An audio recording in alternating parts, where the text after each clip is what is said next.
नमस्कार दोस्तों, देखो सीखो स्टडी में आप सभी लोगों का स्वागत है। दोस्तों तो यहाँ पर आ चुका है यूपीएसआई के लिए मूल विधि, संविधान और सामान्य ज्ञान का प्रैक्टिस सेट नंबर 10 और यहाँ पर आपको जो है 40 क्वेश्चन यहाँ पर देखने को मिलेंगे। तो सबसे पहला नंबर जो क्वेश्चन है दोस्तों, हाल ही में किस देश ने सोशल डिस्टेंसिंग सुनिश्चित करने के लिए आई फील यू ब्रेसलेट विकसित किया? ये कौन सा जो है ब्रेसलेट है, क्या नाम है? आई फील यू भैया, और है सोशल डिस्टेंसिंग को सुरक्षित करने के लिए है, सुनिश्चित करने के लिए है। मतलब यहाँ पर जो ब्रेसलेट आई फील यू बता देगा। यहाँ पर जो है इटली में दोस्तों ये किया गया है। कौन से देश? इटली, याद रखिएगा। सी यहाँ पर बिल्कुल ही राइट आंसर हो जाएगा। नेक्स्ट बात करेंगे, नेक्स्ट क्वेश्चन है, स्त्री अशिष्ट रूपण प्रतिषेध अधिनियम जो है 1986 के उपबंधों के उल्लंघन करने वाले व्यक्ति को, अब व्यक्ति को क्या क्या यहाँ पर जो सजा है, तो पहले में बताया गया है प्रथम दोष सिद्धि पर 2 वर्ष का यहाँ पर कठोर या फिर सादा कारावास और 2000 तक का दोस्तों जुर्माना दंडनीय होगा। बिल्कुल ये वाला सही है। द्वितीय में बताया गया, द्वितीय या फिर पश्चातवर्ती, मैंने दूसरी बार या फिर उसके बाद करेंगे, ये गलती। दोष सिद्धि पर 6 माह से लेकर के 5 वर्ष तक का दोस्तों कारावास हो सकता है। और क्या हो सकता है? 10,000 से लेकर के कितने हजार, 1 लाख तक का जो है जुर्माना दंडनीय हो सकता है। तो ये दोनों के दोनों बात सही हैं। और जो है स्त्री जो है अशिष्ट रूपण प्रतिषेध जो अधिनियम है 1986 इसके तहत, तो दोनों सही हो जाएगा। यानी कि पहली बार करेंगे तो 2 वर्ष जो है कठोर से सादा कारावास और 2,000 रुपये तक का जुर्माना हो सकता है। द्वितीय या फिर उसके बाद कितनी बार भी करेंगे तो यहाँ पर 6 माह से लेकर के 5 साल तक का दोस्तों यहाँ पर कारावास हो सकता है और 10,000 से लेकर के 1 लाख तक का यहाँ पर जुर्माना हो सकता है, याद रखिएगा। नेक्स्ट बात करेंगे, राज्यसभा के लिए राष्ट्रपति द्वारा कितने सदस्य नामित किए जाते हैं? बताएंगे सभी लोग। तो दोस्तों कितने जो है यहाँ पर नामित किए जाते हैं वो आपको बताना है। तो यहाँ पर कितना राइट आंसर हो जाएगा? 12 यहाँ पर नामित किए जाते हैं। यहाँ पर जो बी राइट आंसर हो जाएगा। कितने किए जाते हैं भैया? तो 12 यहाँ पर नामित किए जाते हैं, आप सभी लोग जानते हैं। अनुच्छेद कौन सा है? अनुच्छेद आप 80 के 1 में देख सकते हैं इसको, ठीक है। राइट आंसर इसका क्या हो जाएगा? बी यहाँ पर राइट आंसर हो जाएगा। नेक्स्ट बात करेंगे, एक मानवाधिकार कार्यकर्ता द्वारा दायर की गई जनहित याचिका ने इस बात पर बल दिया कि चिकित्सा के पेशे से जुड़े हर सदस्य का यह सर्वोपरि दायित्व है कि वह किसी भी प्रक्रियागत औपचारिकता की प्रतीक्षा न करके हर घायल नागरिक को जल्द से जल्द चिकित्सीय सहायता उपलब्ध कराई। ये मैं याद करा चुका हूँ, बोला हूँ, बहुत इंपॉर्टेंट भी है। देखिए क्या हो रहा था, आप जानते हैं, मान लीजिए किसी का एक्सीडेंट हो जाता है, ठीक है, तो इसका मतलब क्या है? ये वाद में बताया गया था कि मान लीजिए एक्सीडेंट हो गया। अब कई लोग सोचते हैं कि पुलिस आ जाए, हमको ना लग जाए, मरेगा कि जिएगा, ऐसा। तो ये चीज़ लेकर के, और हॉस्पिटल वाले क्या करते थे कि पहले पुलिस आएगी तभी काम करेंगे, तो हम मतलब हमारे पे कुछ ना हो जाए, कुछ हो जाएगा, ये सब सोचते थे। तो इससे क्या होता था कि जो आदमी जिंदा हो सकता था उसका लेट हो जाता था, वो मतलब कि क्या कहते हैं, ट्रीटमेंट होने में या फिर जो है चिकित्सीय सहायता होने में, जिसमें उसकी मृत्यु होने की पूरी पूरी संभावना रहती थी। पुलिस कब आएगी, कब क्या होगा। तो यहाँ पर दोस्तों ये जो वाद है, याद रखिएगा, परमानंद कटारा बनाम जो है भारत संघ का वाद है। और बहुत ही मोस्ट इंपॉर्टेंट यहाँ पर जो है लिख लीजिएगा, ये जरूर से जरूर एग्जाम में पूछा जाता है। नेक्स्ट बात करेंगे, पर्यावरण संरक्षण अधिनियम आपका किस तिथि को प्रवृत्त हुआ? तो पर्यावरण संरक्षण अधिनियम अब आपको बताना है प्रवृत्त दोस्तों कब से हुआ। तो याद रखेंगे, पर्यावरण संरक्षण अधिनियम आपका 1986 है और जो प्रवृत्त हुआ है 19 नवंबर जो है 1986 से हुआ है। याद रखेंगे, सी यहाँ पर बिल्कुल ही राइट आंसर हो जाएगा। क्या राइट आंसर हो जाएगा? सी। नेक्स्ट बात करेंगे, किस न्यायिक मामले में सर्वोच्च न्यायालय ने यह माना, क्या मान रहा है, ध्यान से सुनेंगे, कि बलात्कार या फिर बलात्कार का प्रयास के किसी भी मामले में समझौते का विचार अवैध है, माने समझौता नहीं होगा, ठीक है। तदनुसार सर्वोच्च न्यायालय ने ऐसे सभी मामलों में मध्यस्थता की संभावना को खारिज कर दिया। तो कौन सा ये मामला था? तो मदन लाल वाला ये मामला था, मध्य प्रदेश राज्य बनाम जो है मदन लाल। याद रखिएगा, बहुत ही इंपॉर्टेंट ये भी क्वेश्चन है और एग्जाम में आने की पूरी पूरी संभावना है। सी यहाँ पर बिल्कुल ही राइट आंसर हो जाएगा। एक सेकेंड, नेक्स्ट नहीं हो रहा है। नेक्स्ट बात करेंगे, थॉमस कप जो है ये किस खेल से रिलेटेड है, क्वेश्चन आ चुका है कई बार एग्जाम में ये भी। तो थॉमस जो कप है भैया ये जो है किससे है, बैडमिंटन से संबंधित है। डी यहाँ पर बिल्कुल राइट आंसर हो जाएगा। एक आता है उबेर कप, उबेर कप ये आ जाएगा, तो टेनिस लगाइएगा, टेनिस, ये भी कई बार एग्जाम में आ चुका है। तो थॉमस जो है बैडमिंटन। नेक्स्ट बात करेंगे राष्ट्रीय सुरक्षा अधिनियम 1980, इसके तहत क्या है, के अधीन गठित सलाहकार बोर्ड के सदस्यों में मतभेद की स्थिति में किसका निर्णय मान्य होगा, किसका निर्णय जो है ये मान्य होगा, आपको बताना है। तो देखिए यहाँ पर जो 3 सदस्य होते हैं उसमें से एक अध्यक्ष बनाते हैं, किसको बनाते हैं, जो है क्या कहते हैं, हाई कोर्ट का, किसी जो है उच्च न्यायालय का जो है कभी ना कभी न्यायाधीश रहा हो, उसी को अध्यक्ष बनाते हैं। और ऐसा मतभेद की जब स्थिति हो जाएगी 3 में से, तो बहुमत से जो है ये लिया जाता है फैसला। यहाँ पर क्या हो जाएगा, निर्णय जो है बहुमत से लिया जाता है। ये सब धारा जो है आप 11 में देख सकते हैं, इसके धारा 11 में आप इसको देख सकते हैं। नेक्स्ट बात करेंगे भारत के नियंत्रक और महालेखा परीक्षक की रिपोर्ट की समीक्षा करने वाली जो संसदीय समिति है उसका नाम आपको बताना है। तो लोक लेखा समिति है, याद रखिएगा कौन सी, लोक लेखा समिति है। और लोक लेखा समिति को दोस्तों प्राक्कलन समिति जो है उसकी जुड़वा बहन भी कहते हैं, किसकी, प्राक्कलन समिति की जुड़वा बहन कहते हैं लोक लेखा समिति को, याद रखेंगे। यहाँ पर क्या बात है, क्वेश्चन वो नहीं है, क्वेश्चन क्या है, यहाँ पर भारत के नियंत्रक और महालेखा परीक्षक की रिपोर्ट की समीक्षा करने वाली संसदीय समिति है कौन सी, लोक लेखा समिति। सी यहाँ पर बिल्कुल ही राइट आंसर हो जाएगा। नेक्स्ट बात करेंगे निम्न में एक किस प्रसिद्ध पर्यावरणविद, मतलब पर्यावरण से रिलेटेड विद मतलब विद्वान, ठीक है, को चिपको आंदोलन को जन आंदोलन का स्वरूप प्रदान किया, किसने दोस्तों जो है, किस पर्यावरणविद ने किया था। तो देखिए इसके लिए अवार्ड भी इनको मिल चुका है, सुंदरलाल बहुगुणा, याद रखिएगा।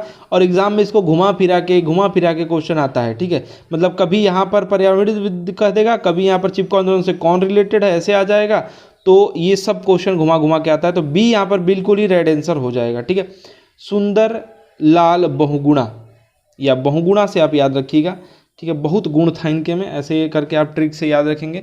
तो ये क्या कहते थे, चिपको आंदोलन मतलब कि बचाते थे किसको, पेड़ों को। साथ ही साथ एक और पॉइंट उसमें याद रखेंगे, ये जो है एक बांध है, बांध का नाम है आपके जो टिहरी बांध, इसके खिलाफ भी इन्होंने जो है आंदोलन किया था, इसके खिलाफ थे। नेक्स्ट बात करेंगे राजद्रोहात्मक बातों को फैलाने वाले व्यक्तियों से सदाचार के लिए प्रतिभूति वर्णित है, कौन सी धारा में वर्णित है ये आपको बताना है।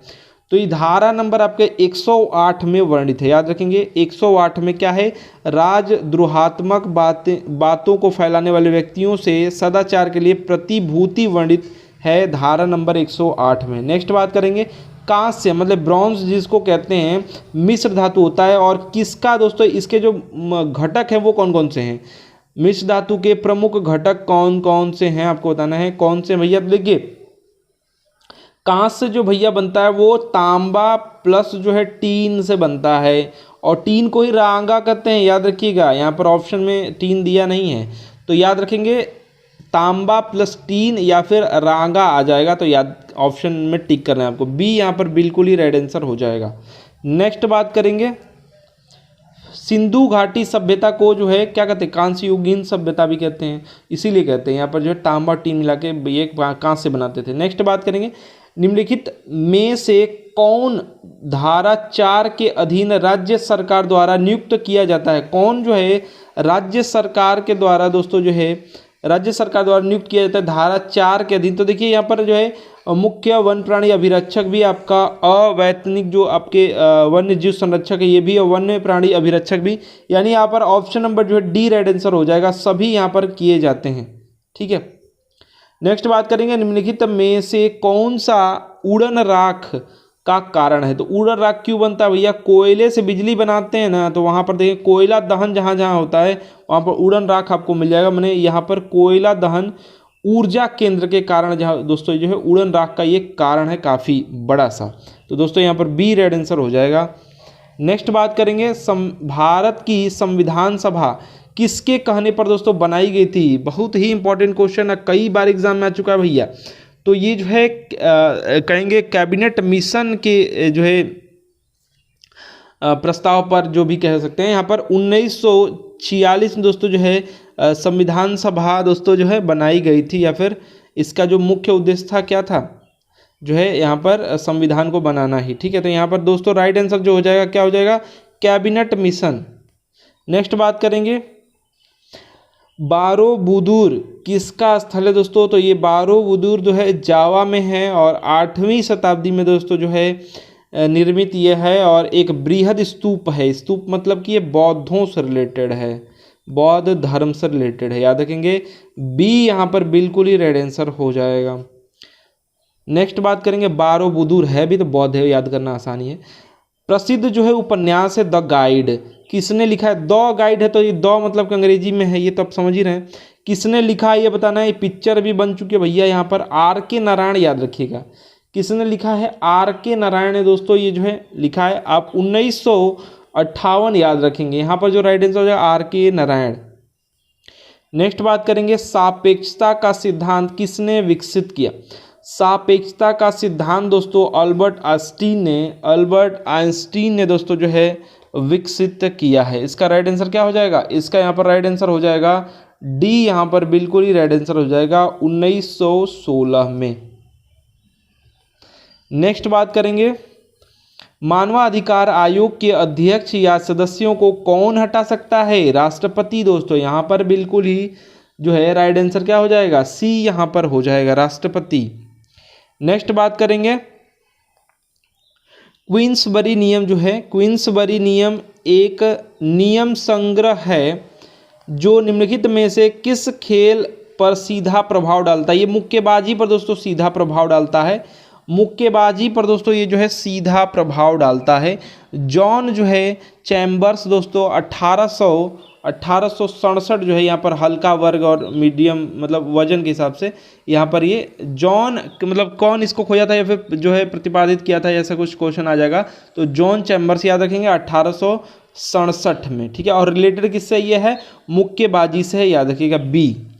नेक्स्ट बात करेंगे अंतर्राष्ट्रीय परिवार दिवस निम्न में से किस दिन मनाया जाता है, तो याद रखेंगे 15 मई।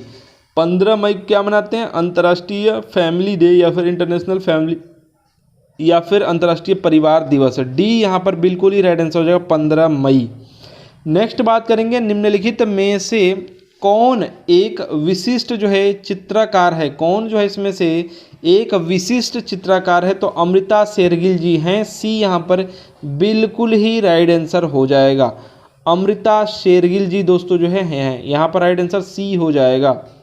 नेक्स्ट बात करेंगे राष्ट्रीय विकास परिषद में कौन शामिल होते हैं, राष्ट्रीय विकास परिषद में दोस्तों कौन शामिल होते हैं, तो देखिए इसका गठन याद रखेंगे 1900 जो है 52 में। ठीक है, यहाँ पर दोस्तों जो है कौन शामिल होते हैं, तो दोस्तों यहाँ पर जो है शामिल होते हैं, एक सेकेंड, सभी राज्यों के जो है मुख्यमंत्री, सभी राज्यों के मुख्यमंत्री शामिल होते हैं।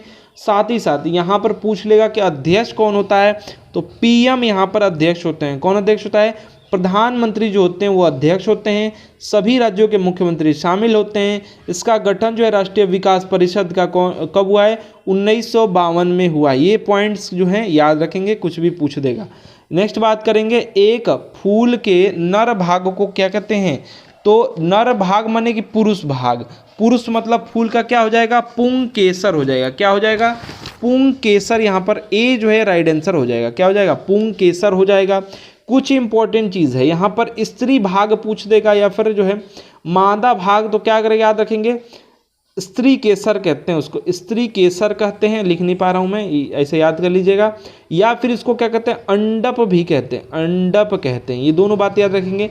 ये किसके भाग हैं, तो पुमंग के भाग हैं पुरुष वाला, और जो ये जायांग जो है इसके भाग हैं अंडप या फिर स्त्री केसर।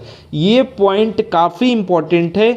पुमंग जो है पुंकेसर माने पुरुष का ये भाग है, मतलब क्या कहते हैं नर भाग है फूल का, और स्त्री केसर या फिर अंडप या फिर जो ये भाग हैं किसके हैं, ये जायांग के भाग हैं, स्त्री केसर या फिर अंडप।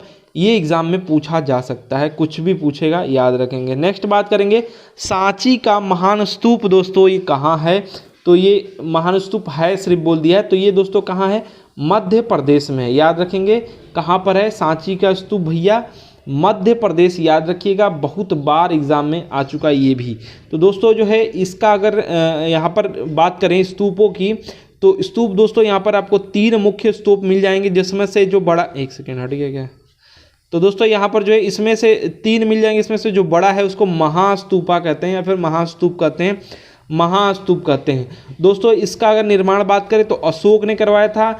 फिर दोस्तों क्या हुआ था, कुछ पॉइंट्स हैं इंपॉर्टेंट, देखिए पुष्यमित्र शुंग को लोग उल्टा सीधा बोलते हैं, लेकिन क्या हुआ था आप देखेंगे अधिकतर जो आपके यहाँ पर मतलब क्या कहते हैं इसको, स्तूप जो है ईंटों का, ये शुरू में ईंट का ही था, बाद में पुष्यमित्र के जो सॉरी क्या कहते हैं शुंग वंश के जो शासक हैं, इन्होंने क्या किया, इसको जो है शिलाओं का निर्माण करवाया, शिलाओं से निर्माण करवाया, ठीक है। शुरू में ये ईंटों का था, ठीक है, तो याद रखेंगे ये भी पॉइंट। और इसका अगर बात करें क्या कहते हैं व्यास की, जो ये है पूरा यहाँ पर व्यास की बात करेंगे तो 40 मीटर दोस्तों जो है व्यास है। हाइट की बात करेंगे तो 16.5 मीटर जो है इसकी हाइट है। ये सब पॉइंट्स याद रखेंगे, एग्जाम में आ सकता है, इतना डीप नहीं आएगा लेकिन कुछ कुछ चीज़ें इसमें से चुन सकता है कोई, ठीक है नहीं। नेक्स्ट बात करेंगे Hema Malini beyond the dream girl, किस लेखक या लेखिका द्वारा लिखा गया है, फिर किसने लिखा है ये आपको बताना है। तो जिन लोगों को याद है बता सकते हैं, तो मुखर्जी ने यहाँ पर लिखा है, राम कमल मुखर्जी जी ने लिखा है, ठीक है, Hema Malini beyond the dream girl, ठीक है। यहाँ पर राइट आंसर क्या हो जाएगा, सी, यहाँ पर बिल्कुल ही राइट आंसर हो जाएगा। 2017 में दोस्तों जो है प्रकाशित है। और कुछ इंपॉर्टेंट चीज़ें ये है कि इसमें जो भी हेमा मालिनी जी के बारे में जो भी इनकी उपलब्धियाँ हैं वो यहाँ पर राम कमल मुखर्जी ने लिखा है। नेक्स्ट बात करेंगे दंड प्रक्रिया संहिता यानी कि CRPC की ये बात कर रहे हैं और बार बार लिखते रहेंगे तो याद रहेगा। 1973 संहिता की धारा जो है 129 के अनुसार कौन सिविल बल का प्रयोग द्वारा जो है जमाव को तितर बितर करने का आदेश दे सकेगा, कौन जो है तितर बितर का आदेश दे सकता है 129 के अनुसार। तो देखिए यहाँ पर यही तो कहते हैं कि SO का पावर SHO का पावर, तो देखिए कोई जो कार्यवाहक मजिस्ट्रेट है ये दे सकता है, साथ ही साथ जो पुलिस थाने का भार साधक है या अधिकारी या फिर जिसको SO है फिर या SHO आप लोग कहते हैं तो वो दे सकते हैं। तो दोनों यहाँ पर राइट आंसर हो जाएगा, सी यहाँ पर बिल्कुल ही राइट आंसर हो जाएगा, सी यहाँ पर बिल्कुल ही राइट आंसर हो जाएगा। CRPC 1973 धारा नंबर 129 याद रखेंगे, जमाव को हटाने के लिए तितर बितर करने के लिए SO SHO या फिर कहेंगे कि जो मजिस्ट्रेट है ये कर सकते हैं। नेक्स्ट बात करेंगे निम्न में से कौन ताप और बिजली दोनों का एक अच्छा वाहक है। तो देखिए ग्रेफाइट जो है ना अच्छा वाहक है। अब यहाँ पर मैं कुछ चीज़ बता दे रहा हूँ, पेंसिल में जो लगा हुआ ग्रेफाइट का छड़ है उसमें लाइट मारता है कि नहीं मारता है भैया, तो ये मत भ्रम में रहिएगा कभी कि पेंसिल जो है लकड़ी का है तो हम छू देंगे तो लाइट उट नहीं मारेगा, मारता है भैया। पेंसिल में लगा हुआ अगर नोक में कहीं भी टच हुआ और लास्ट में नोक में कहीं आपका हाथ टच होता तुरंत मारेगा लाइट, ठीक है। डी यहाँ पर बिल्कुल ही राइट आंसर हो जाएगा, ग्रेफाइट है भैया बिजली और ताप दोनों का अच्छा वाहक, डी। एग्जाम्पल मैंने बता दिया, कोई ट्राई नहीं करेगा, ठीक है।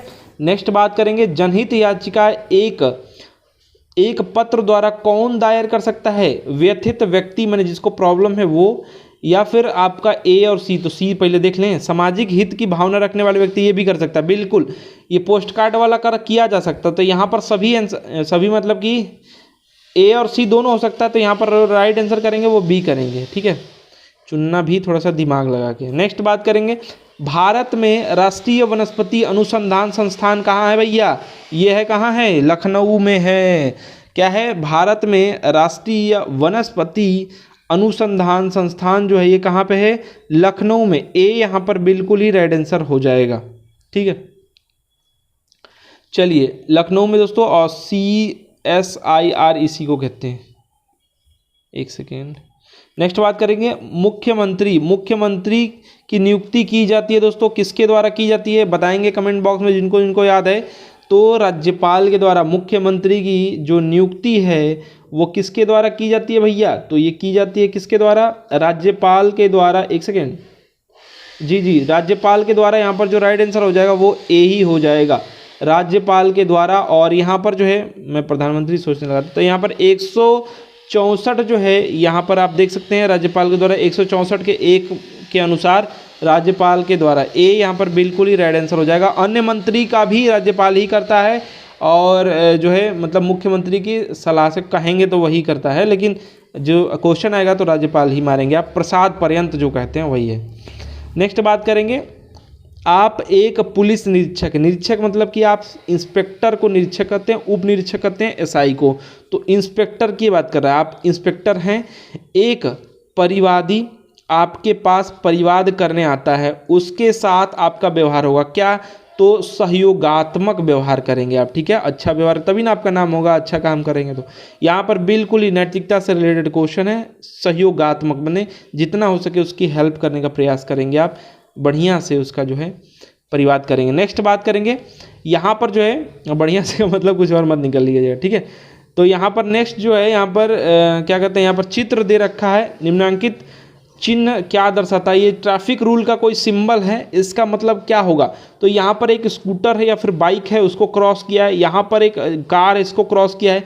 इसका मतलब यही है कि जो भी रास्ता है इसमें कोई भी गाड़ी आना जाना मना है। तो यहाँ पर जो बी राइट आंसर हो जाएगा, मोटर वाहन निषेध क्षेत्र, बी बिल्कुल ही राइट आंसर यहाँ पर हो जाएगा। नेक्स्ट बात करेंगे, हमारे संविधान में आर्थिक आयोजना शामिल है। दोस्तों ये जो है समवर्ती सूची में शामिल है, आर्थिक जो है सामाजिक आयोजना जो है समवर्ती सूची में है, सी यहाँ पर बिल्कुल ही राइट आंसर हो जाएगा। नेक्स्ट बात करेंगे, सूचना प्रौद्योगिकी अधिनियम 2000 की किस धारा के अंतर्गत कंप्यूटर साधन से छेड़छाड़ करना दंडनीय अपराध घोषित किया। याद रखेंगे 65 जो धारा है ये क्या कहता है, डी यहाँ पर बिल्कुल राइट आंसर हो जाएगा। कंप्यूटर से कोई भी छेड़छाड़ कंप्यूटर के साधन से या फिर कंप्यूटर द्वारा या फिर ऐसा छेड़छाड़ आप करते हैं तो दोस्तों दंडनीय अपराध किस में है, अनुच्छेद धारा नंबर जो है 65 के द्वारा, ठीक है, यही ये कहता है अपराध है। नेक्स्ट बात करेंगे, सरकारिया आयोग का गठन, ये कई बार एग्जाम में आ चुका है, तो याद रखेंगे सरकारिया आयोग जो है भैया कब गठन हुआ है ये याद रखेंगे, तो 1983 में। और सरकारिया आयोग जो था वो केंद्र राज्य संबंध से रिलेटेड था, तो यहाँ पर बिल्कुल बी राइट आंसर हो जाएगा। इसने रिपोर्ट जो है 87 में सौंपी थी, ठीक है, याद रखेंगे बी यहाँ पर बिल्कुल ही राइट आंसर हो जाएगा, कई बार एग्जाम में आ चुका भैया। नेक्स्ट बात करेंगे, भ्रष्टाचार निवारण अधिनियम आपका 1988 आप सभी लोग जानते ही हैं के उपबंधों का विस्तार है, ये कहाँ तक दोस्तों विस्तार है, तो भैया विस्तार है संघ शासित प्रदेशों पर। तो ये ऐसा आंसर दीजिए जो सबके लिए सही हो जाए, संपूर्ण भारत पर बिल्कुल ठीक है, ये भी भारत के बाहर जो समस्त नागरिक हमारे भारतीय जो नागरिक हैं भारत के नागरिक उन पर। तो यहाँ पर जो बढ़िया सा जो आंसर दे रहा है वो डी दे रहा है, इसमें बी और सी कहा गया है, संपूर्ण भारत पर और जो है भारत के बाहर भारत के समस्त नागरिकों पर जो है यहाँ पर कौन सा भ्रष्टाचार निवारण अधिनियम के उपबंध का विस्तार या फिर काम करेगा, डी यहाँ पर बिल्कुल ही राइट आंसर हो जाएगा। नेक्स्ट बात करेंगे, साइबर अपराध में दंड का प्रावधान किस विधि के अंतर्गत दिया गया है, कौन सी विधि के अंतर्गत साइबर अपराध में दंड का जो प्रावधान है किस विधि के अंतर्गत है, तो जिन लोगों को पता है भैया बता सकते हैं। तो यहाँ पर दोस्तों जो है सूचना प्रौद्योगिकी अधिनियम के अंतर्गत है भैया, डी यहाँ पर बिल्कुल ही राइट आंसर हो जाएगा, सूचना प्रौद्योगिकी अधिनियम के अंतर्गत। चलिए यहाँ पर सेकंड लास्ट क्वेश्चन है आपका, निम्नलिखित में से किस अधिनियम द्वारा संवैधानिक निरंकुशता का सिद्धांत प्रवृत्त किया गया, कौन सा भैया, तो देखिए अधिकतर जो है हमने हमारे संविधान में आपको 1935 ही मिल जाएगा, 1935 भारत सरकार अधिनियम, सी यहाँ पर बिल्कुल ही राइट आंसर हो जाएगा। निम्नलिखित में से किस माने यही आपका अधिनियम है 1935 वाला द्वारा संवैधानिक निरंकुशता का सिद्धांत प्रवृत्त किया गया है, सी। लास्ट क्वेश्चन आ चुका है, सूचना का अधिकार अधिनियम कि किस धारा के अंतर्गत राज्य सूचना आयोग का दोस्तों गठन का प्रावधान है, ये आपको बताना है। तो दोस्तों यहाँ पर जो गठन का प्रावधान है सूचना का अधिकार जो अधिनियम आपका जो आरटीआई है उसके अनुसार ये बता रहा है। तो दोस्तों जो है 15 जो है धारा इसके अंतर्गत दोस्तों जो है अधिकतम जो है राज्य सूचना आयोग जो है यहाँ पर कर सकते हैं, अधिकतम जो है 10 कर सकते हैं, जितनी आवश्यकता उतना कर सकते हैं, लेकिन अधिकतम 10 है। ठीक है, यहाँ पर राइट आंसर जो हो जाएगा वो सी हो जाएगा, धारा 15 के अनुसार। तो देखिए दोस्तों, ये आपके लगभग में 40 क्वेश्चन थे और प्रैक्टिस सेट नंबर ये 10 था यूपीएसआई के लिए। आशा करते हैं हमारा वीडियो, ये क्वेश्चंस काफ़ी इंपॉर्टेंट थे, इसमें बहुत कुछ आपको सीखने को मिला होगा। वीडियो को अधिक से अधिक लाइक शेयर कीजिएगा। आशा करते हैं आपको पसंद आया होगा। शेयर और लाइक जरूर करें और ऐसे ही वीडियोज़ को देखने के लिए हमारे चैनल को सब्सक्राइब कीजिए। हमारे वीडियो देखने के लिए आप सभी लोगों का बहुत बहुत धन्यवाद।